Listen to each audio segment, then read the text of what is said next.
कर्नाटक की सियासत में मुसलमानों की नुमाइंदगी, रिजर्वेशन का मुतालबा, डीजे हल्ली और केजे हल्ली केस में इंसाफ और कांग्रेस हुकूमत की कारकर्दगी, इन सब मौज़ूआत पर खुलकर बात की है वज़ीर आला सिद्धरामैया के सियासी मुशीर और रुकन कौंसिल नसीर अहमद ने।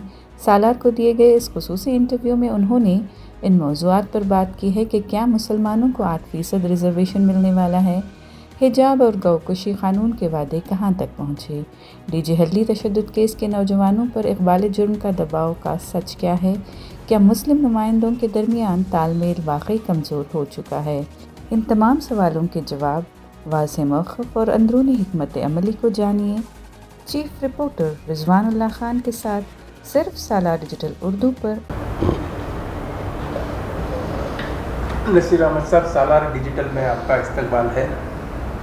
बहुत सारे नसीर अहमद साहब, सालार डिजिटल में आपका इस्तकबाल है।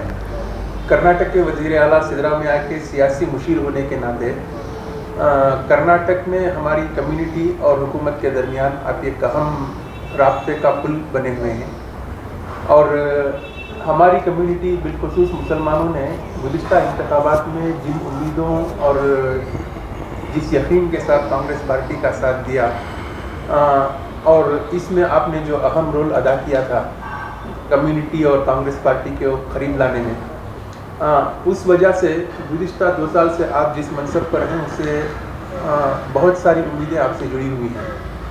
लेकिन ये देखने में आ रहा है कि हमारी कम्युनिटी को जो कांग्रेस पार्टी की तरफ से एश्योरेंस दिए गए थे और कम्युनिटी के जो एस्पिरेशंस थे, कहीं उसके फुलफ़िल होने में गैप रह गया है। आप क्या कहना चाहेंगे? अल्हम्दुलिल्लाह, अल्लाह का फजल व करम है कि पिछले 2 साल से कर्नाटक के अंदर कांग्रेस की हुकूमत है और जनाब सिद्धरामैया वज़ीर आला हैं। और आपने देखा भी होगा, जैसे ही उन्होंने इख्तिदार संभाला और जो नया बजट पेश किया गया उसमें बहुत बड़ी तब्दीली ख़ासकर अक़लियतों के लिए आई। जब बीजेपी की हुकूमत थी 2018 से 2019 से 2023 तक, उसमें हम लोगों के ऊपर काफ़ी नाइंसाफ़ी हुई, हमारी कौम के साथ नाइंसाफ़ी हुई, नए साजिशें उभर कर आईं, कभी हिजाब के नाम पर, कभी त्रिबल तलाक़ के नाम पर, कभी गौकशी के नाम पर, कभी और रिज़र्वेशन के नाम पर। इस तरीक़े से काफ़ी हमारे साथ नाइंसाफ़ी हुई थी। तो उसके बाद 2023 में नई हुकूमत आई और सिद्धरामैया साहब वज़ीर आला बनने के बाद हम लोगों ने भी एक फ़ोरम, जितने भी मुस्लिम लेजिस्लेटर्स हैं सब मिलकर एक फ़ोरम बनाया। जो पहले जो अज़ीज़ सेठ साहब के हुकूमत में वक्त भी मुस्लिम लेजिस्लेचर्स फ़ोरम के नाम से एक इसी तरीक़े से हम लोगों ने भी मुस्लिम लेजिस्लेटर्स फ़ोरम अब भी बनाया है। उसमें मैं वो लेजिस्लेचर फ़ोरम का सदर हूँ और हारिस साहब हमारे फ़ोरम के सेक्रेटरी हैं और सारे लोग जितने भी मेंबर्स हैं हमारे, चाहे वो ज़मीर अहमद साहब हो, चाहे रहीम ख़ान साहब हो, तनवीर सेठ साहब हो और रिजवान अरशद, सारे जितने भी आसिफ सेठ, सब लोग जितने भी हैं, इकबाल हुसैन, और ये सब लोग उसमें मेंबर्स हैं। अब जब कभी भी इस तरीक़े के इश्यूज़ हमारे सामने आते हैं, चाहे वो बजट का मामला हो, बजट से पेश होने से पहले हम लोग ये होकर हमारे साथ मशवरा करके हम लोग सीएम से जाकर मिलते हैं और उनको हम ये कोशिश करते हैं कि हम लोगों के साथ जो नाइंसाफ़ी हुई है पिछली हुकूमतों में, उसके हिसाब से हम लोगों को ज़्यादा से ज़्यादा बजट में हमारा हिस्सा मिले। ये कोशिशों की वजह से ही पिछले जो बजट हुआ था उसमें तकरीबन 3800 करोड़, जब पहला साल सिद्धरामैया का हुकूमत आई, सख़त 3800 करोड़ का बजट बना उससे पहले जो साल में जब बम्बई साहब थे तो वो बजट सिर्फ 960 करोड़ का था। 960 करोड़ से 3,800 करोड़ तक एक ही साल के अंदर, ये बहुत बड़ा एक इंशाअल्लाह के फजलो करम से एक बहुत बड़ा मतलब अंतर है। और उसके बाद हमने ये भी कहा कि भाई 3,800 करोड़ भी काफ़ी नहीं है। हम लोग तकरीबन फिर दूसरे साल के बजट से पहले हम लोगों ने फिर हम लोग बैठकर तस्करा करे, मशवरा करने के बाद हमने एक स्कीम बना कर दी और उसमें तकरीबन हम लोगों ने 7,200 करोड़ की मांग की थी। तो वो 7,200 करोड़ की जगह अब अल्हम्दुलिल्लाह हम लोगों को इस साल के बजट में 4,650 करोड़ का बजट है। यही एक बहुत बड़ा मतलब, इससे आप लोग अंदाज़ा लगा सकते हैं कि पहली बार 4,650 करोड़ का बजट जो है उसमें काफ़ी मतलब हमारे स्कीमें हो सकती हैं। और हम लोगों ने pre matric scholarship, post matric scholarship, और उसके बाद हमारे जो बच्चे नीट के एग्ज़ाम में जो पास होते हैं उनको मतलब फ़ीस टोटली नीट में जो भी सेलेक्ट होते हैं नीट और सीईटी में, उनको जो भी गवर्नमेंट कॉलेजेस में सीट्स मिलते हैं उनका टोटल फ़ी यहाँ से माइनॉरिटीज़ डेवलपमेंट कॉरपोरेशन से जाता है। और जो लोग बाहर जाकर पढ़ना चाहते हैं उनको जो 20 करोड़ रुपए स्कॉलरशिप दी जाती थी उसको इंक्रीज़ करके 30 करोड़ किया गया है। इस तरीके से बहुत सारे मतलब मौलाना अब्दुल कलाम आज़ाद जो सिर्फ ये 200 स्कूल थे वो बढ़ाकर अभी 300 हो गए, और मोरारजी देसाई स्कूल उसको भी ज़्यादा। और उसके साथ साथ इस साल के बजट में हम लोगों ने हुकूमत के पास जो उर्दू स्कूल्स बड़ी खस्ता हालत में हैं उसमें तकरीबन 100 स्कूल हम लोगों ने अडाप्ट किया है, और 100 स्कूल में हम मौलाना आज़ाद अब्दुल कलाम पब्लिक स्कूल बनाना चाहते हैं जिसमें नर्सरी से शुरू करेंगे और अप टू पीयूसी तक वहाँ पर पढ़ाया जाएगा। और उसमें वहाँ पर हर तरीके से सहूलत होगी, अगर खाने का मतलब यूनिफॉर्म का, बुक्स का, सब कुछ फ्री देने का मतलब उसमें इंतज़ाम है। ऐसे ही मोरारजी देसाई स्कूल में मतलब वहाँ पर भी तकरीबन रहने का, और वहाँ पर ही मतलब रेसिडेंशियल स्कूल है, अच्छी से अच्छे तरीके से बिल्डिंग बनाई गई है, सहूलत की गई है उनको रहने के लिए। उसके साथ साथ उनके खाने का 3 वक्त खाने का इंतज़ाम है, और वहाँ पर ऑनलाइन क्लासेस भी ली जाती हैं, और उनको दूसरे जो प्रोफेशनल एग्ज़ाम्स में तैयारी करने के लिए वहाँ पर भी इंतज़ाम किया गया है। इस तरीके से काफ़ी तब्दीलियाँ आई हुई हैं, और मैं चाहता हूँ कि इससे और ज़्यादा से ज़्यादा तब्दीली लाने की कोशिश की जाएगी। दूसरा जो हमारे जो दूसरे जो इश्यूज़ हैं, चाहे वो हिजाब का इशू हो, चाहे वो रिज़र्वेशन का इशू हो, चाहे वो गौकशी का इशू हो, इसके बारे में भी हम फोरम के अंदर सारे लेजिस्लेटर्स मिलकर डिस्कशन किया है। हम लोग सिर्फ ये काउंसिल के अंदर हमारी तादाद अभी जो है मेजॉरिटी नहीं है, जो भी बिल असेंबली में पास होती है काउंसिल से वहाँ पर वापस रुक जाती है। तो अब अल्लाह का फजल है, ये जो 4 नॉमिनेशंस होने के बाद काउंसिल में भी कांग्रेस की मेजॉरिटी हो जाएगी। जैसे ही काउंसिल में कांग्रेस की मेजॉरिटी हो जाएगी तो हम लोगों ने पहले से ही इसके बारे में मशवरा किया है कि ये जो चीज़ें हैं, चाहे वो हिजाब का हो, चाहे वो गौकशी का हो, चाहे वो रिज़र्वेशन का हो, इसके ऊपर हम लोग वहाँ पर हुकूमत को दबाव डालेंगे। और वो बिल जो मतलब गौकशी की बिल, चीफ मिनिस्टर साहब जब अपोजिशन लीडर थे उन्होंने हाउस के अंदर ही कहा है कि हमारी अगर हुकूमत आएगी तो हम वो बिल वापस लेंगे। तो इस तरीके से ये पहले से ही वादा किया गया है। ऐसे ही हिजाब के बारे में भी उनका वादा है। और रिज़र्वेशन के माध्यम से तो आप भी जानते हैं कि कांतराज कमेटी की रिपोर्ट पेश की गई है हुकूमत को, और कांतराज कमेटी की रिपोर्ट में अक़लियतों को 8% रिज़र्वेशन देने की बात की गई है। और उससे पहले जो रवि वर्मा कमीशन की रिपोर्ट थी उसमें भी 6% की देने की बात की गई है। अभी जो सरकार में चालू है वो सिर्फ 4% है। हम चाहेंगे कि उसको बढ़ाकर जो कांतराज और हमारे जो जयप्रकाश हेगड़े की जो रिपोर्ट सबमिट हुई है उसको 8% देने की कोशिश भी करेंगे। सर, ये अहम मसला जो हमारे बेंगलोर से जुड़ा हुआ है, केजी हिल्ली और डीजे हिल्ली का, वो नौजवान तकरीबन 40 नौजवान गुज़िश्ता 5-6 साल से जेलों में बंद हैं। अब ये बात सामने आ रही है कि उनकी ज़मानत की कोशिश करने की बजाय कहीं से ये दबाव डाला जा रहा है कि वो अपना जुर्म कबूल कर लें। क्या ऐसी कोई बात आपके इल्म में? ये मैटर जो है अभी भी कोर्ट के ज़ेर गौर है, और कोर्ट में जब अभी चार्जेस हो गए हैं, चार्जशीट फाइल होने के बाद कोर्ट चार्ज करती है। तो अभी कोर्ट ने इन लोगों को सेक्शन 15 और 18 के अंदर UAPA के अंदर चार्ज किया है। अभी ट्रायल शुरू होगा।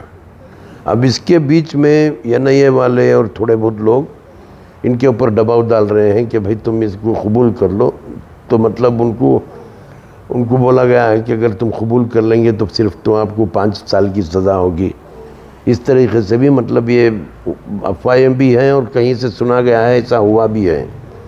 तो हम लोग इसके बारे में क्रिमिनल एडवोकेट्स जो मतलब 2-3 एडवोकेट्स इस मैटर को जो हैंडल कर रहे हैं, उसमें एक मुजफ्फर साहब हैं, एक हमारे तारिक साहब हैं, एक बालन क्रिमिनल एडवोकेट, ये सब इन लोगों से सब हमारा राबिता है, इन लोगों से सब बात हुई है। तो इंशाल्लाह हम कोशिश करेंगे कि भाई ये ट्रायल जल्द से जल्द हो, और इसमें कहीं भी एविडेंस नहीं है, इन लोगों के पास कोई भी एविडेंस नहीं है। ये जितने भी चार्जेस किए हैं ये सब मतलब मुझे लगता है कि कोर्ट में नहीं रुकेंगे, और इसमें लोगों को बहुत जल्द इसके बारे में फ़ैसला भी होगा। और हम लोग इसके बारे में अप टू सुप्रीम कोर्ट तक भी गए थे, सुप्रीम कोर्ट में भी इन लोगों को फ़ायदा नहीं पहुंचा। और जो दूसरे जो 180 लोग जो बेल में हैं, उन लोगों के ऊपर भी अभी 2 तारीख को या उनको भी 18 और 15 के सेक्शन 18 और 15 में उनको भी UAPA में चार्ज किया गया है। तो इस सिलसिले में मैं तकरीबन 2-3 दिन पहले भी इसके बारे में बहस हुई, और हम लोग बैठकर ये सारे एडवोकेट्स को बुलाकर एक स्ट्रैटेजी बनाएंगे और जल्द से जल्द इसके बारे में ठीक इक़दाम करेंगे। सर, जैसा कि आपने कहा कि काउंसिल में नॉमिनेशंस होने से हमारी अक्सरियत बढ़ जाएगी, एक तासुर ये है कि 4 जो नॉमिनेशंस होने जा रहे हैं उसमें हमारी कम्युनिटी मुस्लिम को एक मिलना चाहिए था, नहीं मिला। एक हल्के से एक शिकायत आई है कि इन 4 में से एक मुस्लिम नॉमिनेशंस को आपने ड्रॉप करवा दिया ताकि अगले नॉमिनेशन में आप अपनी सीट बचा सकें। हम लोगों ने इसके बारे में लेजिस्लेचर फोरम की जो मीटिंग हुई थी, लेजिस्लेचर फोरम की मीटिंग के बाद हम लोगों ने चीफ मिनिस्टर के पास वक्त फिक्स करके पूरा डेलीगेशन CM के पास गया था। सारे लोग CM के पास जाकर CM से गुफ्तगू की, और CM से ये भी कहा गया कि मतलब ये 4 में एक माइनॉरिटी को देना होगा, क्योंकि आप जब कभी भी जनरल इलेक्शन आते हैं तो हम लोगों को ये कहा जाता है कि हम लड़कर इलेक्शन में जीत नहीं सकते, और हम लोग आपको राज्यसभा और काउंसिल में अकोमोडेट करेंगे। जब कभी भी काउंसिल की अपॉर्चुनिटी मिलती है तो आप दूसरे मेजर कम्युनिटी वाले वहाँ पर फिर उनकी मांग होती है। तो अनरिप्रेजेंटेड क्लासेस और हमारे जैसे लोगों को काउंसिल में जगह देने की बात हुई। तो चीफ मिनिस्टर और PCC प्रेसिडेंट दोनों ने कहा कि भाई पिछले 4 बार हमने आप लोगों को इंक्लूड किया है, एक जब्बार साहब, सलीम साहब, फिर आपके बिल्किस बानो, आइवान डिसोजा, ये 4 लोगों को पिछले 4 बार जो इलेक्शंस हुए थे उसमें इंक्लूड किया गया है, और टोटली आप 5 लोग काउंसिल के अंदर हैं।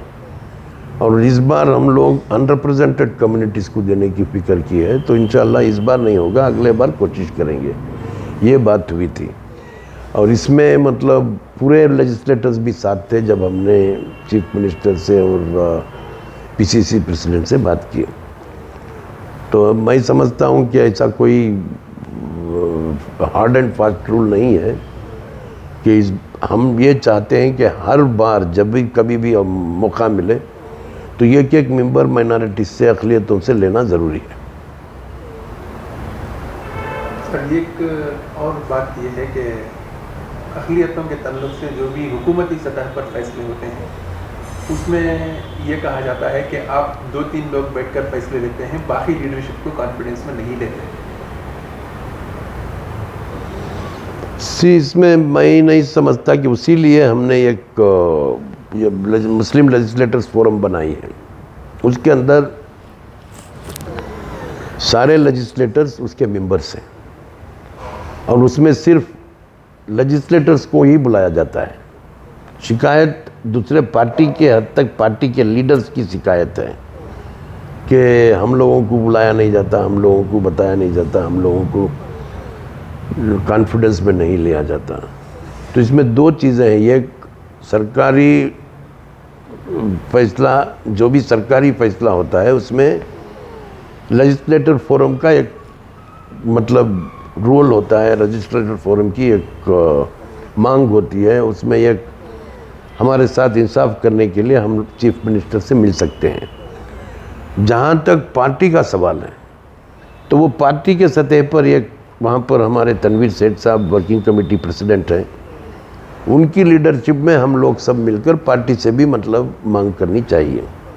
तो वहाँ पर अभी तक ऐसी कोई मीटिंग तनवीर सेठ साहब ने नहीं बुलाई है। मैं इंशाल्लाह तनवीर सेठ साहब से भी अपील करूँगा कि वो एक मीटिंग बुलाकर जितने भी पार्टी के सीनियर लीडर्स हैं उनसे बातचीत कर कर, उनसे मशवरा कर कर, उनके क्या क्या मांगे हैं, उनकी क्या क्या मतलब इश्यूज़ हैं, उसके बारे में एक बहस हो। Sir as political secretary to CM आने वाले बाकी दिनों में हमारी कम्युनिटी के जो एस्पिरेशंस हैं या आपके एश्योरेंसेस हैं उनको पूरा करने के लिए आप क्या पैगाम देना चाहेंगे? जब कभी भी मतलब मौका मिलता है हम लोग यही कोशिश करते हैं कि हमारे साथ इंसाफ हो। उसमें कहीं हद तक हम लोग सक्सेसफुल भी हुए हैं। अभी अब तकरीबन 60 जो चेयरमैन्स वगैरह बने हुए हैं उसमें तकरीबन 13 लोग हमारे माइनॉरिटीज से बने हैं बोर्ड्स के अंदर, बोर्ड्स और कॉरपोरेशन में। और हमारे जो डेवलपमेंट अथॉरिटीज़ हैं मतलब डिस्ट्रिक्ट डेवलपमेंट अथॉरिटीज़, तो उसमें भी तकरीबन 7 या 8 लोग हमारे बने हैं। और जहाँ कहीं भी मौका मिलता है हम यही कोशिश करते हैं कि भाई चाहे वो ऑफिशियल ब्रोक्रेसी में हो, चाहे वो नॉमिनेशंस हो, चाहे वो किसी भी वजह से हमारे साथ इंसाफ हो। अब हम हाल ही में डीजीपी पुलिस भी बहुत हम लोगों ने कोशिश की और सारी मुस्लिम लेजिस्लेटर फोरम सीएम के ऊपर प्रेशर डाला। ऐसे ही अभी धारवाड़ यूनिवर्सिटी में एक वाइस चांसलर को बनाया गया। इससे पहले जो है केपीएससी में एक माइनॉरिटी स्कूल मेंबर बनाया गया। जहाँ कहीं भी आप देख लो मतलब जिस हद तक हो सकता है वहाँ पर हम हमारे साथ इंसाफ करने की कोशिश करते हैं। और नामिनेशन चाहे वो ब्यूरोक्रेसी में अपॉइंटमेंट्स हो मुस्लिम ऑफिसर्स का, उसके बारे में भी हम लोग मुस्लिम लेजिस्लेचर फोरम ख्याल करती है, उसके बारे में भी डिस्कस करती है। उनको भी सब में उनको भी मतलब ये मैसेज देती है कि सब आप लोग बेफिक्र रहे हैं, हम लोग आप लोगों का इंटरेस्ट देखते हैं। इस तरीके से हर जहाँ कहीं भी गुंजाइश है वहाँ हम भरपूर मजबूती के साथ काम करते हैं।